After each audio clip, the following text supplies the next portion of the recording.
আল্লাহ তাআলা বলছেন তোমরা যে কুরবানি করো, কুরবানির পশুর রক্ত মাংস কোনোটাই আল্লাহর কাছে পৌঁছায় না। বলেন তো আমরা যখন পশু জবাই করি ওই পশুর রক্ত বা মাংস কি আল্লাহ তাআলা কোনোটার অংশ নেন নাকি? মাংস তো আমরা খাই, কুরবানি করার পরে ওই পশু আমরা খাই, মানুষকে খাওয়াই। আল্লাহ তো মাংসও নেন না, রক্তও নেন না, চামড়াও নেন না। তাহলে আল্লাহর কাছে কি যায়? আল্লাহ বলছেন ওয়ালাকিন ইয়ানালুহুত তাকওয়া মিনকুম, বরং তোমাদের পরহেজগারিতা আল্লাহর কাছে পৌঁছায়। সুতরাং তাকওয়া হচ্ছে কুরবানি কবুলের পূর্ব শর্ত, যা আমরা আদম আলাইহিস সালামের 2 ছেলের কুরবানির ঘটনা থেকেও শিক্ষা পেয়েছি। তো মানব ইতিহাসের কুরবানির ঘটনা প্রথম ঘটেছে আদম আলাইহিস সালামের জামানায়। এখন বর্তমানে আমরা যে কুরবানি করি এটা হচ্ছে ইব্রাহিম আলাইহিস সালামের কুরবানির অনুসরণ, অর্থাৎ ইব্রাহিম আলাইহিস সালামের রেখে যাওয়া সুন্নাত। সুবহানাল্লাহ পড়েন। কুরবানি এটাকে হাদিসের ভাষায় বলা হয় উদহিয়া।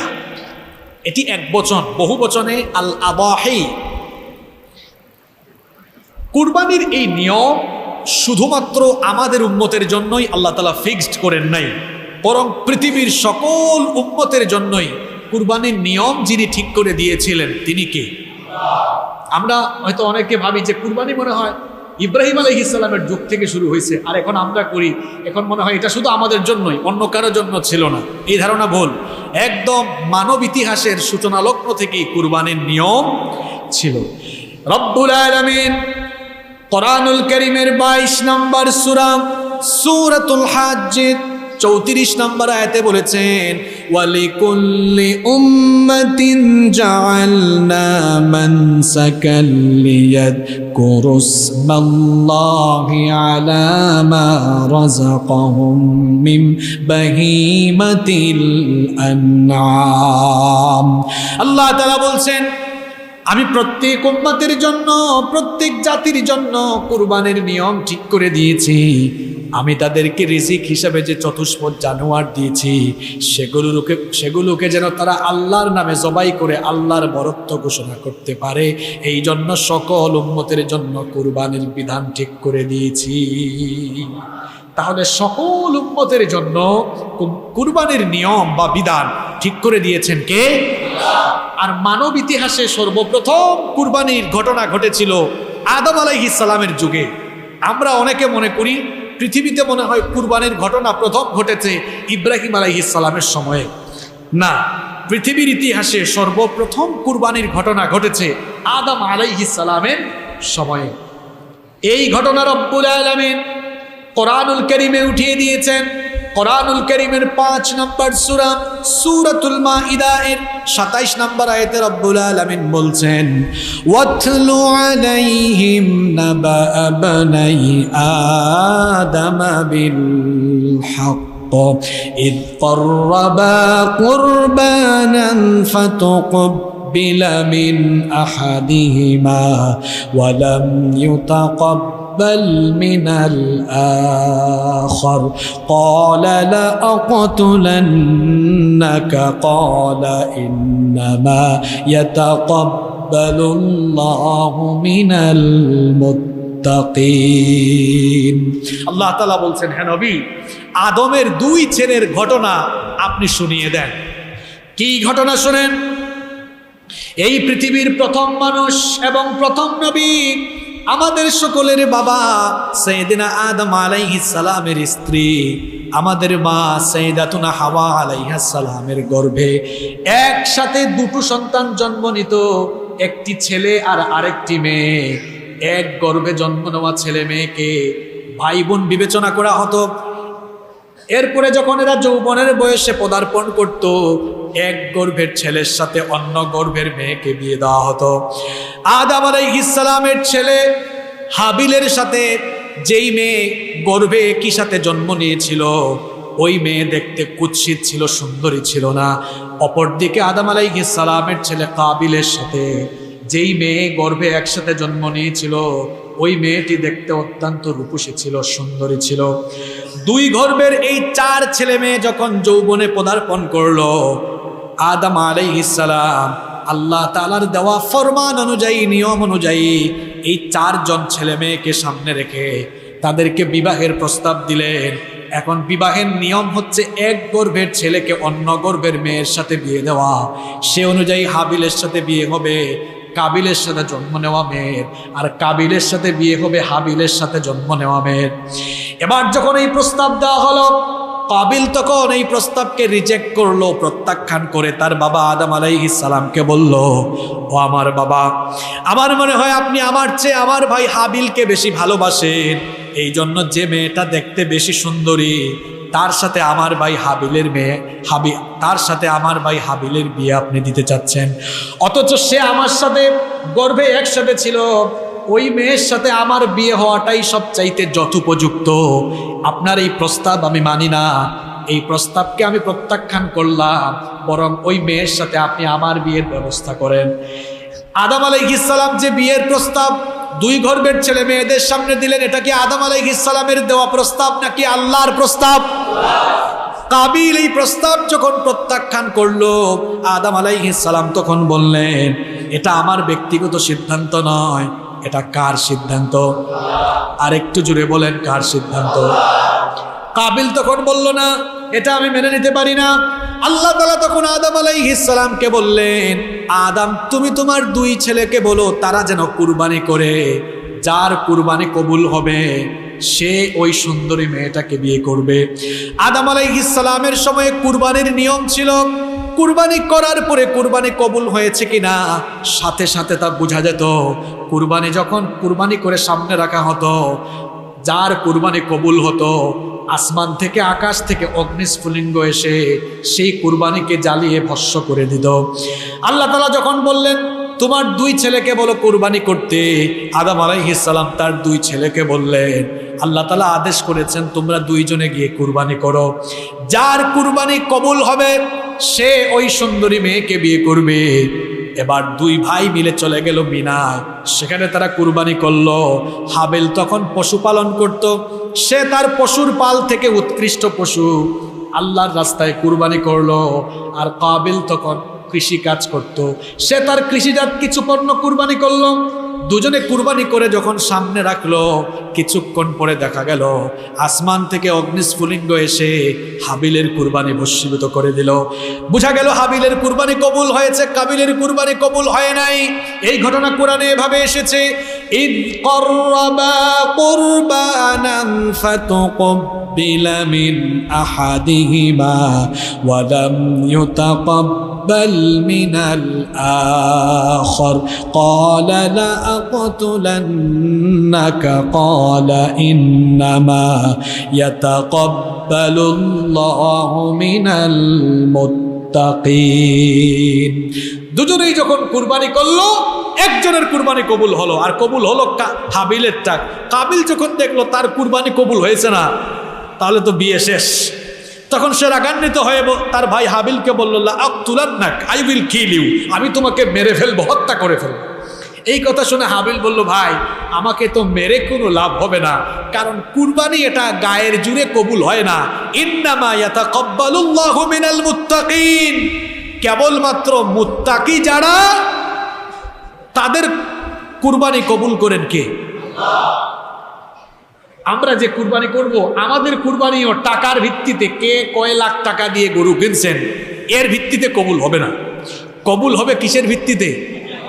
আপনার জীবনে তাকওয়া আছে কিনা, এটা সবচেয়ে গুরুত্বপূর্ণ। মনে করেন এক লোক তাকওয়া নাই। তাকওয়া মানে কি?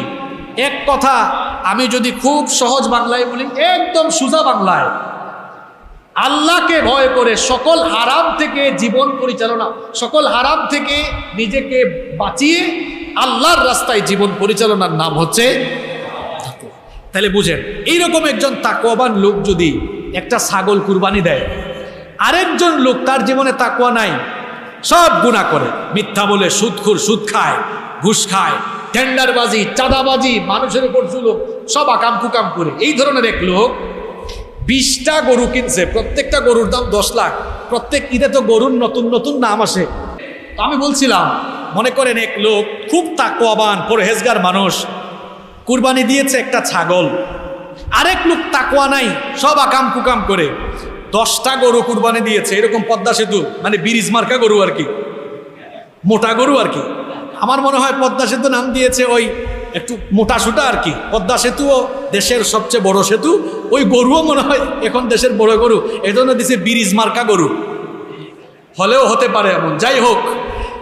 তো এইরকম ব্রিজ মার্কা বড় বড় গরু যদি এরকম 10টাও কুরবানি করে, মনে রাখবেন তাকওয়াহীন ব্রিজ মার্কা 10টা গরু কুরবানি দেওয়ার চাইতে আল্লাহর কাছে একজন পরহেজগার মানুষের একটা ছাগল কুরবানি অনেক অনেক অনেক বেশি প্রিয়। সুবহানাল্লাহ। তাকওয়ার ভিত্তিতে কুরবানি কবুল হয়।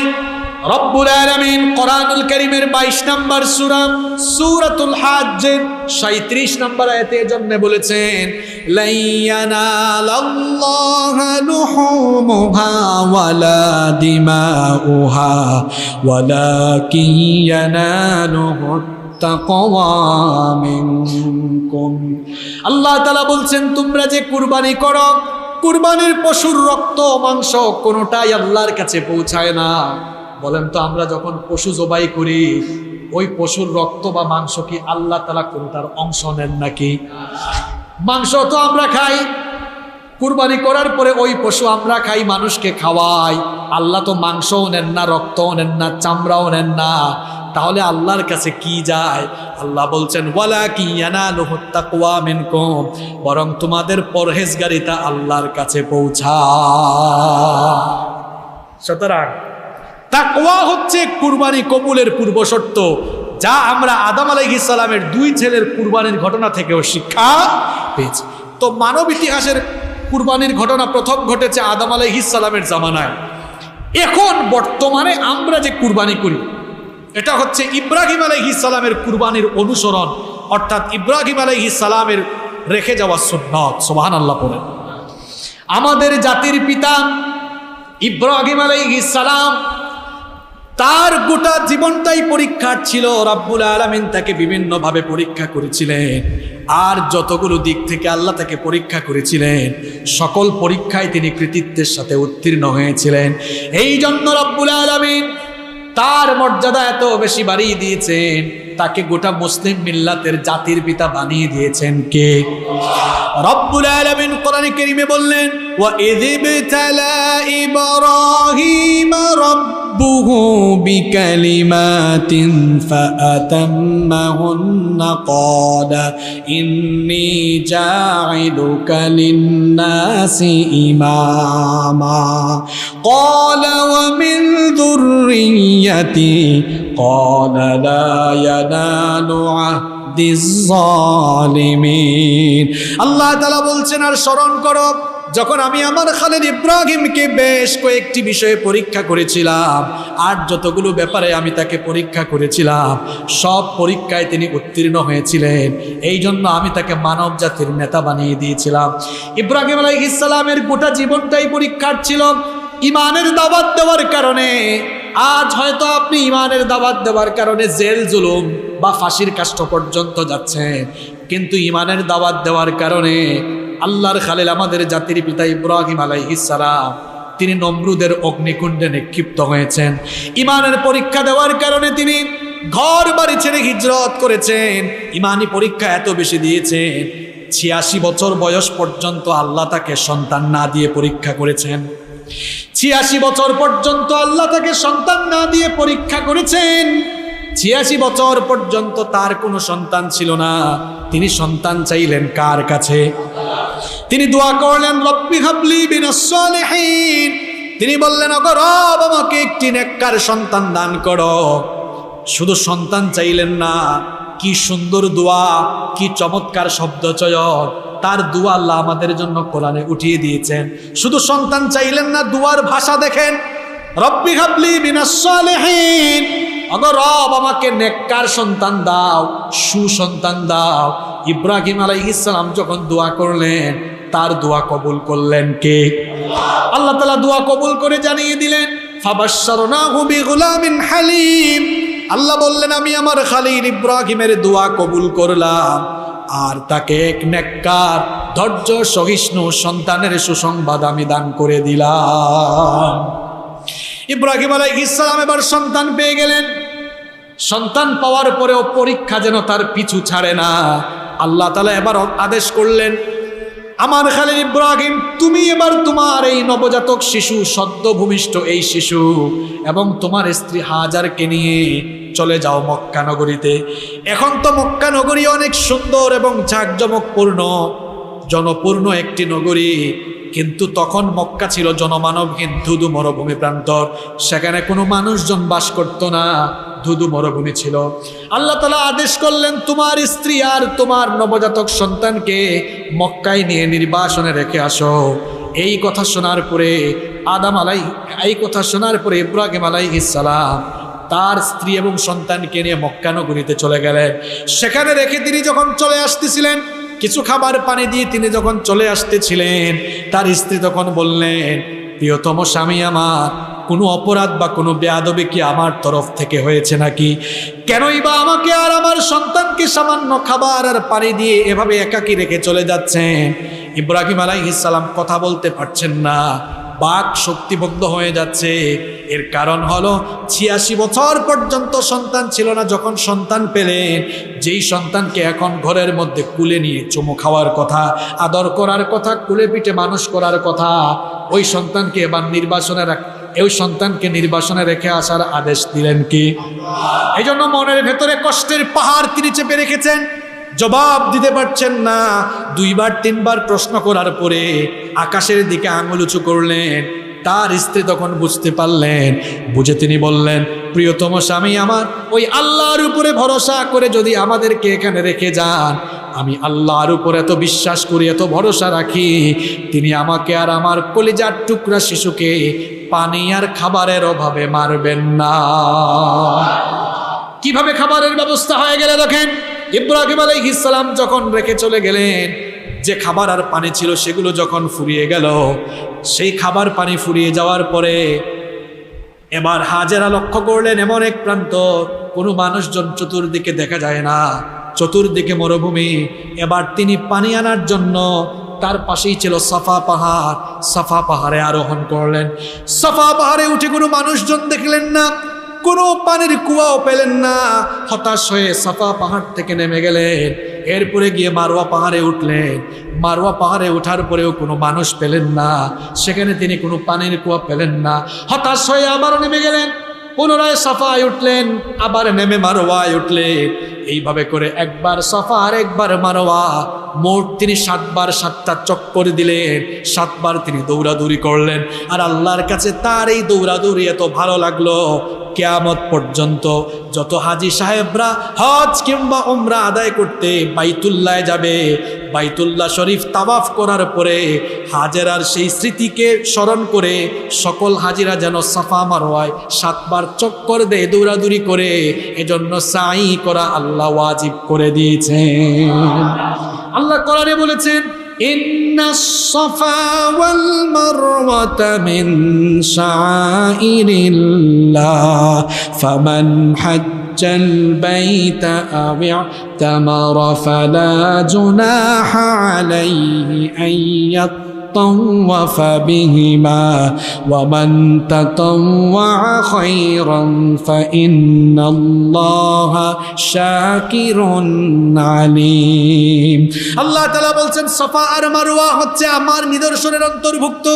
তোমাদের মধ্যে যারা হজ করতে যাবে এই সাফা মারওয়ায় তারা যেন সাই করে, এই আদেশটা দিয়েছেন কে? সাফা মারওয়ায় ৭ বার দৌড়াদৌড়ি করে হতাশ হয়ে যখন বিবি হাজেরা তার শিশু ইসমাইলের কাছে ফিরে আসলেন, এসে লক্ষ্য করলেন আল্লাহর আদেশে, আল্লাহর নির্দেশে সাইয়েদনা জিবরিলের ডানা বা পায়ের আঘাতে মাটি ফেরে এবার মাটির ভেতর থেকে পানি উদ্গত হওয়া শুরু হয়েছে। তিনি তখন জাম জাম মানে থামো থামো বলে চতুর্দিকে বেরিবাদ, বুঝেন তো আপনারা, বেরিবাদ দিয়ে দিলেন। রাইসুল মুফাসসিরিন আব্দুল্লাহ ইবনে আব্বাস রাদিয়াল্লাহু আনহু বলেছেন, বিবি হাজেরা যদি সাথে সাথে বাদ না দিতেন তাহলে জমজম কূপ আর কূপ থাকতো না, এটা হয় নহর হয়ে যেত, অর্থাৎ একটা প্রসবন হয়ে যেত। পানির ব্যবস্থা হয়ে গেল, ধীরে ধীরে খাবারের ব্যবস্থা হয়ে গেল, জনমানবহীন প্রান্তর থেকে জনপূর্ণ প্রান্তর হয়ে গেল। ইসমাইল আলাইহিস সালাম বড় হয়ে গেলেন। ইসমাইল আলাইহিস সালাম যখন বড় হয়ে গেলেন, ইব্রাহিম আলাইহিস সালামকে আল্লাহ স্বপ্নে দেখালেন, তিনি তার ছেলেকে কুরবানি করছেন। নবীদের স্বপ্ন আর আমাদের স্বপ্ন কি একরকম নাকি? নবীদের স্বপ্ন আমাদের স্বপ্নের মতো ফালতু স্বপ্ন নয়, বরং নবীদের স্বপ্ন হচ্ছে ওয়াহি। ইব্রাহিম আলাইহিস সালাম যখন স্বপ্নে দেখলেন তিনি তার ছেলেকে জবাই করছেন, ঘুম থেকে উঠেই তিনি এবার সিদ্ধান্ত নিলেন, আমার এই স্বপ্নের মাধ্যমে আল্লাহ আমাকে যা জানিয়েছেন এটা আল্লাহর আদেশ। আল্লাহর আদেশ বাস্তবায়নের জন্য তিনি তার ছেলের কাছে গেলেন। তার ছেলের কাছে গিয়ে কিভাবে প্রস্তাব দিলেন, কোরআনুল কারীমে সূরা সাফফাতের মধ্যে আল্লাহ তাআলা এই ঘটনা বর্ণনা করেছেন। প্রস্তাবটা কেমনে দিলেন শুনেন।